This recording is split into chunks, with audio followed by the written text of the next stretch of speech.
ඔන්න මගේ අවුරුදු සේ ගෙනවා. හායි ඔයාලා මගේ YouTube channel එකට සාදරයෙන් පිළිගන්නවා. ඔයාලා හැමෝටම සුබම සුබ අලුත් අවුරුද්දක් වේවා කියලා මම ප්‍රාර්ථනා කරන ගමන් ඉතින් අද මගේ විශේෂ දවසක්. මොකද මම අවුරුදු 30ක් පැවැත්වුවානේ. මේ මගේ සිව්වන අවුරුදු උත්සවය. ඉතින් අපි ඉස්සරම පොල් තෙල් පහන දැල්වලා ටොපි ඇහිඳීම තරඟ තමයි පැවැත්වුවේ. ඉතින් ලස්සනට තරඟ ගොඩක් සමන්විත වෙලා හොඳට ලස්සන තරඟ තිබ්බා. ඉතින් බැලුම් පිපිරීම, කණා මුට්ටි ගැසීම, හොඳම බීම වගේ ගොඩාක් තරඟ තිබ්බා. ඉතින් කණා මුට්ටි ගැසීමේ සාමාන්‍යයෙන් නිල් මුට්ටිය බිඳින්න තියෙන්නේ. ඒක වෙනස් කරලා මම කහ මුට්ටිය බිඳින්න දැම්මා. ඉතින් ඔය වගේ ගිහිලා කහ මුට්ටියට දුන්නා පාරක්. අලුත්ම සෙල්ලමක් විදිහට මම පොඩි කට්ටියට සංවිධානය කරා කොස්කොළ පොල් කූරට දැමීම කියලා. ඉතින් මේ පොඩි කට්ටිය කතා ආසාවෙන් කරා කොස්කොළ 10ක් අහුලගෙන පොල් කූරට දාන්න තමයි තියෙන්නේ. ඉතින් එයාලටත් මාර සතුටුයි මේ අවුරුදු 30 ගැන.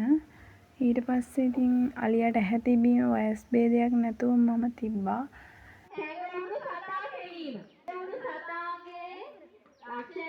ඊට අමතරව මම තිබ්බා සැඟවුණු සතා සෙවීම, පොල් පැපොල් ගෙඩි යට ගන්න, සැඟවුණු අමුත්තා, ඒ වගේ දේවල්. මම සැඟවුණු සතා විදියට නම් දැම්මේ පත්තෑය. ඒත් කාටවත් කියන්න නම් බැරි වුණා පත්තෑය කියලා.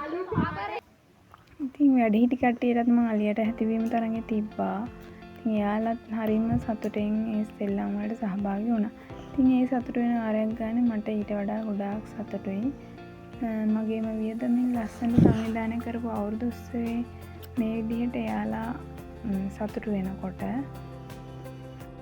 මම මේ අවුරුදු උත්සවයේ තියන්නේ හරිම ආසාවෙන්. දැන් අවුරුදු 4ක් මේ අවුරුදු උත්සවයේ තියෙනවා.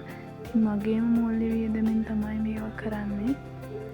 ඉතින් ඊට පස්සේ අපි තිබ්බා කාසි සෙවීම. පුංචි කට්ටිය හරිම ආසාවෙන් පිටිමත කාසි සෙවීම තරඟයට සහභාගී වුණා. ඉතින් පුංචි කට්ටියට වගේම වැඩිහිටි කට්ටියටත් හරිම සතුටුයි මේක ගැන. ඊට පස්සේ අපි හැමෝටම බීම සහ බිස්කට් බෙදලා දුන්න සංග්‍රහයක් විදියට ආපු හැමෝටම. ඒ අතරතුර කට්ටිය ඇවිල්ලා සතාගේ නම දෙනවා, පැපොල් ගෙඩි යට ගන්න කියනවා, එක එක දේවල්.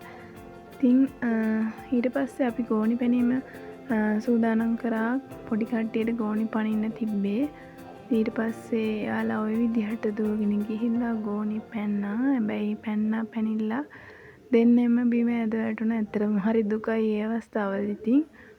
ඉතින් ඊළඟට තියන්න තිබ්බේ හොඳම බීම. ඉතින් අයියා හැම එකටම බට දාලා බීම බොන්න ලෑස්ති කරා වැඩිහිටිය හැමෝටම. ඒකත් ලස්සනට තිබ්බා. ඒ අතරතුර බැලුම් පෑගීම, පොල් ගෑම, ඒ වගේ තරඟ ගොඩාක් තිබ්බා. ඉතින් වැඩිහිටියන් හරිම කැමැත්තෙන් ආසාවෙන් ඒ දේවල් කරා. අන්තිම අංගයේ විදිහට මම දැම්මේ අවුරුදු කුමාරි තේරීම. ඉතින් පුංචි ළමයින්ට අවුරුදු කුමාරි විදිහට තෝරපෙක තමයි කරේ. මම තමයි අවුරුදු කුමාරිය තෝරැව්වේ. ඉතින් ඔය විදිහට එයාලගේ ලස්සන නැටුම් එහෙම තිබ්බා. ගොඩක් ලස්සන දේවල්. ඉදිරිපත් කරන්නේ ඉතින් එයාලගේ සතුටු වචන වගේම හිනාව දක්ෂතා ඉදිරිපත් කරද්දි මට ඊට වඩා සතුටක් නැහැ. මම ගොඩාක්ම ආසයි මිනිස්සුන්ට දෙන්න. ඒ වගේම මිනිස්සුන්ගේ සතුට දකින්න, සතා සිව්පාවගේ සතුට දකින්න මම හරිම ආසයි. ඉතින් ඒ හින්දා තමයි මම මේ හැමදේම සංවිධානය කරන්නේ. බලන්න එයාලා ආසාවෙන් නටන ලස්සන. ඉතින් ඔය විදිහට මම අවුරුදු 30 අවුරුදු කුමාරි තේරුවා. අවුරුදු 30 අවුරුදු කුමාරි තේරීමෙන් පස්සේ ඉඳලා තිබ්බේ තෑගි ප්‍රදානය. තෑගි ප්‍රදානෙත් කට්ටිය හරිම සතුටෙන් තෑගි ගත්තා. හැමෝම අතේ තෑග්ගක් තිබ්බා. ඉතින් එයාලට ඊතරම් සතුටක් නැහැ. ඉතින් ඊළඟට මම ආරාධනා කරා මගේ සංවිධානය කරපු අවුරුදු උත්සවයේ හොඳ නරක පිළිබඳව ටිකක් කතාවක් කරන්න කියලා. ඉතින් නංගි කෙනෙක් ඉදිරිපත් වෙලා මගේ අවුරුදු උත්සවය ගැන වර්ණනාවක් කරා.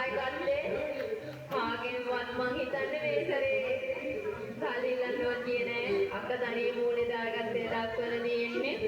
ඉතින් ඇත්තටම මට සතුටුයි මේ කතාව අහගෙන ඉතින් මට මාරම සතුටක් දැනෙන්නේ මම කරපු දේ ගැන මෙච්චර වර්ණනාවක් අහනකොට මට ඉතින් ඊට වඩා සතුටක් නෑ.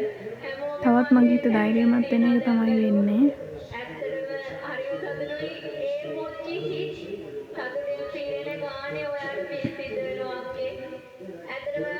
ඉතින් ඔය විදිහට ලස්සනට එනගේ කතාව පැවැත්වුවා. ඉතින් අවසානයේ මම ස්තුති කතාව කරා මේ සහභාගී වෙච්ච හැමෝටම. ඉතින් ඔය විදිහට අපේ අවුරුදු 20 නිමා වුණා. ඒත් කැමැත්තෙන් දීපු කට්ටියගේ ඒවා ගත්තා. ඉතින් ඒ කට්ටියගේ ඒවා දාලා මගේ අතින් සල්ලි දාලා තමයි බඩු ගත්තේ. ඒ හින්දා ඉතින් ලොකු බඩුත් නෑ. ඉතින් අඩුපාඩු තිබ්බා නම් දහස්තරයක් සමා වෙන්න කියලා කියනවා. ඉතින් මගේ වීඩියෝ එක ලස්සනයි නම් මාව සබ්ස්ක්‍රයිබ් කරලා ලයික් එකක් දාලා කමෙන්ට් එකක් දාන්නත් අමතක කරන්න එපා. එහෙනම් ඔයාලා හැමෝටම බුදු සරණයි.